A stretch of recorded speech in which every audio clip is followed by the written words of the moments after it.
Most people believe mastery comes from accumulation. More techniques, more drills, more correction. That belief followed Bruce Lee for years. But there was a moment in his life, quiet, undocumented, and rarely spoken about, when that belief began to loosen. Not during a fight, not during training, but during an encounter with someone who had never trained at all. She was old, she was slow, and she practiced no martial art. Yet something about the way she moved unsettled Bruce Lee more than any opponent ever had. This is not a story about combat. It is a story about realization. For most of his life, Bruce Lee approached improvement the way serious people usually do. He added hours of practice, he added precision. He added faster reactions, sharper timing, stronger conditioning, and cleaner mechanics. Every stage of his growth was marked by refinement. Movements became tighter, decisions became quicker, waste was eliminated. What remained was efficiency. And yet, efficiency still required effort. When Bruce watched the elderly woman move, what struck him was not that she moved well. It was that she did not manage her movement at all. There was no visible preparation in her body. Most trained people, even when relaxed, carry signs of readiness, a slight stiffness in the shoulders, a quiet bracing in the legs, a habit of correcting posture the moment balance shifts. These habits are learned early in training and reinforced over years. They are useful, but they are also constant. She had none of them. When she stepped forward, she did not adjust afterward. When she turned, she did not stabilize herself at the end of the motion. When she stopped, she did not lock her body in place. Nothing needed correction. Bruce realized that even at the highest levels of skill, most people are still compensating. They move, then fix. They act, then adjust. They respond, then recover. Her body did not recover from balance because it never lost it. This was not because she had trained balance as a skill. It was because she had stopped interfering with it. Bruce began to understand something uncomfortable. Training by its nature teaches the body to do, but it rarely teaches the body to stop doing. Every lesson adds a rule. Every correction adds a habit. Every improvement adds a layer of intention. Over time, these layers become invisible. They feel natural, but they are still layers. The elderly woman had lived long enough for unnecessary layers to fall away on their own. She did not hold herself upright. Gravity held her. She did not plan her steps. They occurred where support already existed. She did not control her breathing. It adjusted naturally to her movement. Bruce saw that her stability did not come from strength or awareness alone. It came from the absence of resistance. Most people resist the ground without realizing it. They tense against gravity. They brace against movement. They prepare for imbalance before it even happens. She did not. And because she did not resist, nothing pushed back. This forced Bruce to reconsider the foundation of mastery. Skill is often measured by how much someone can do, how fast they can move, how much they can control, how many variables they can manage under pressure. But wisdom, he realized, is revealed by how much someone no longer needs to do. The woman did not need to stabilize because she did not destabilize herself. She did not need to react because she did not create internal conflict. She did not need to correct because she did not overreach. Her movement was simple because it was honest. Bruce understood then that refinement has a limit. You can sharpen a technique endlessly, but if the body is still layered with intention, tension remains hidden beneath precision. Unlearning is harder than learning. Learning feels productive. Unlearning feels like loss. It requires letting go of habits that once brought success. It requires trusting the body without constant supervision. It requires allowing movement instead of directing it. Most people never reach this stage because it feels unsafe. Without conscious control, they fear collapse. Without preparation, they expect failure. But the elderly woman had crossed that threshold long ago. She trusted what remained. Bruce began to see that true mastery does not look impressive. It looks quiet. It looks almost ordinary. And because of that, it is often overlooked. She did not move to be correct. She did not move to be efficient. She did not move to be effective. She moved because movement was no longer a problem to solve. That realization stayed with Bruce. It deepened his understanding that adding skill refines performance, but removing interference reveals truth, and that sometimes the final stage of mastery is not another technique, but the courage to stop interfering with what already works. Over the years, Bruce Lee had studied countless fighters, different styles, different cultures, different philosophies, but beneath the surface differences, he noticed something remarkably consistent. Conflict appeared in the body before it appeared in action. Long before a strike was thrown, the body revealed its intention. The chest tightened, the breath shortened, the shoulders rose slightly, preparing for impact that had not yet arrived. Even the calmest fighters carried traces of anticipation. They prepared themselves for resistance, and in doing so, they quietly invited it. Bruce understood this well, because he had felt it in himself. Anticipation feels responsible. It feels intelligent. It feels like awareness. But anticipation also creates opposition. When the body prepares to defend, it is already decided that something must be resisted, and the moment resistance exists internally, the world feels hostile even before it acts. That was what made the elderly woman so unsettling to observe. She did not brace herself against what might happen next. She did not hold tension in reserve. She did not protect herself from imagined outcomes. Her body was not waiting for trouble. Most people live slightly ahead of the present moment. They lean into what they expect. They prepare for what they fear. They tense against what they assume is coming. She did none of this. When she stood fully where she was.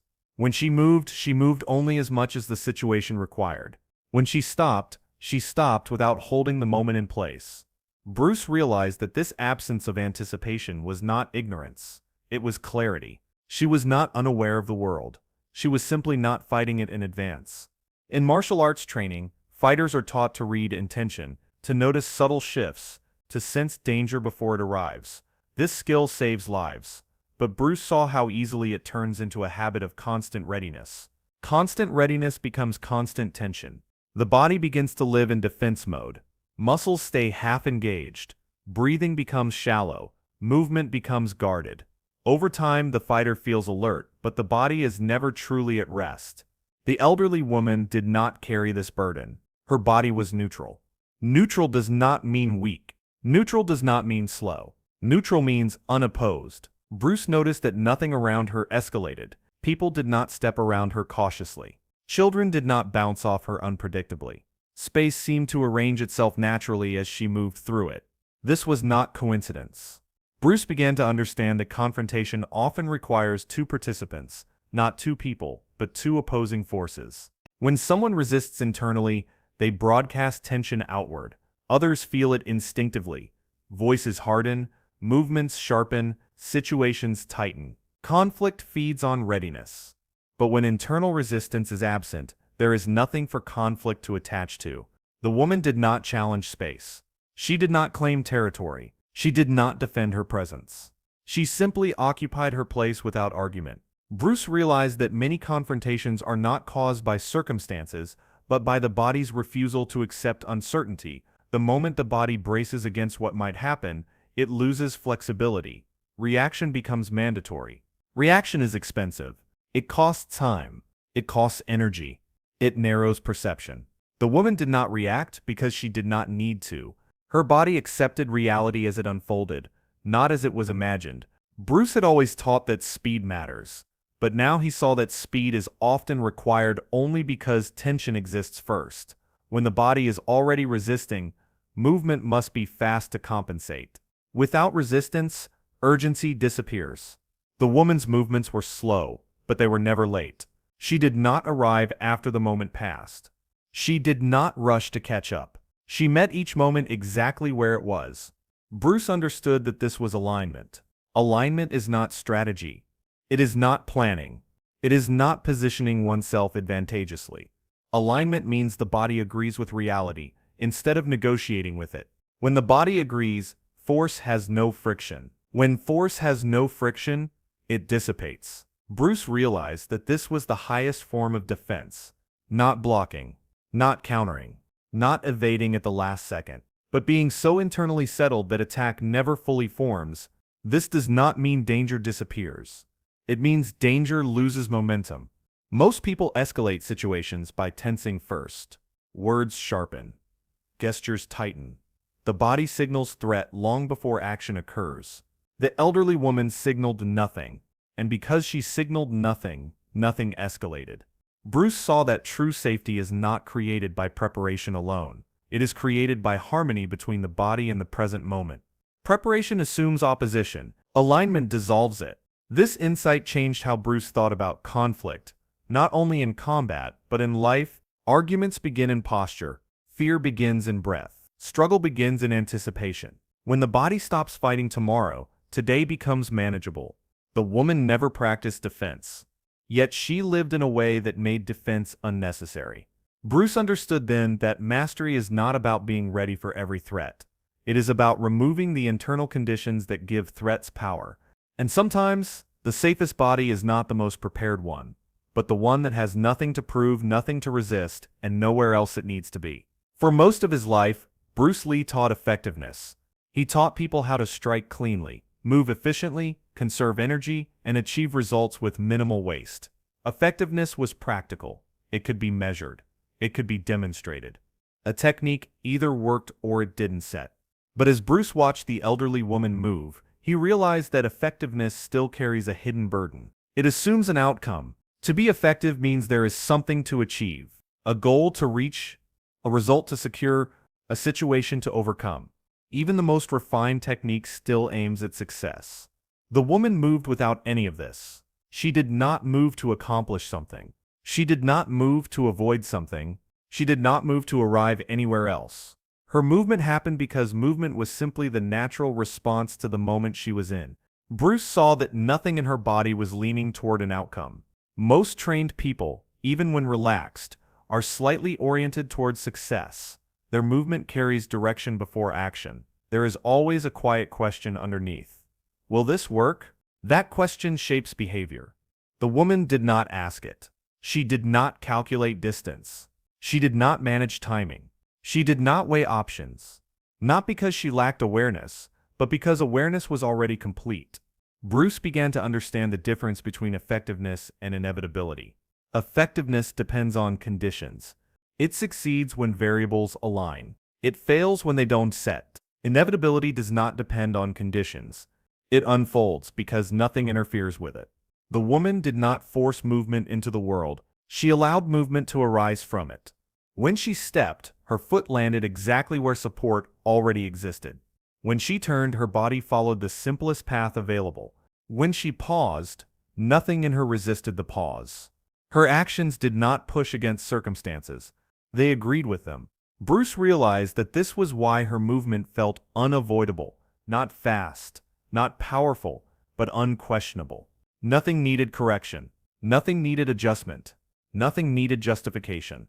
Most people move with effort because they are trying to make something happen.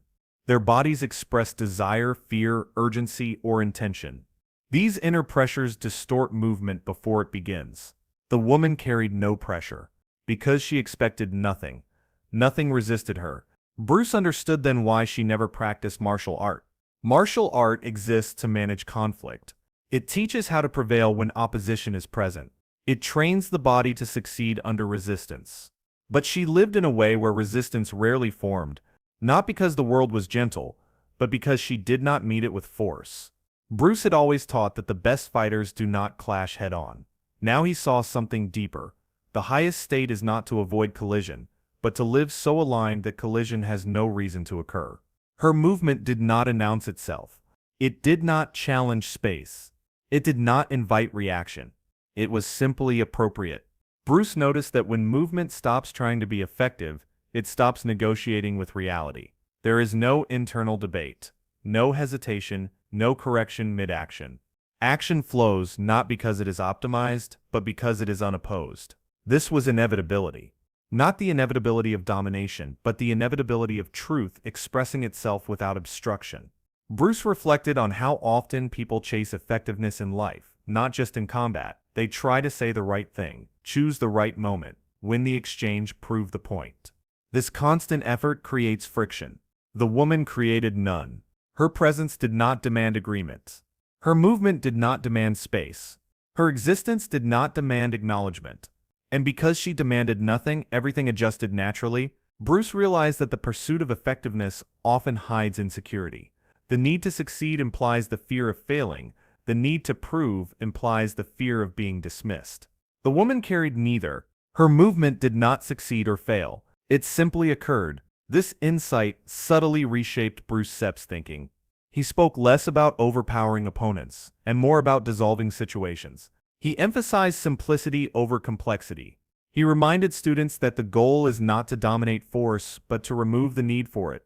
Effectiveness wins moments. Inevitability reshapes conditions. Bruce began to see that mastery is not the ability to impose one's will, but the ability to move in harmony with what already is. The woman never demonstrated anything. Yet her movement demonstrated everything. She did not practice martial art. She practiced living without friction.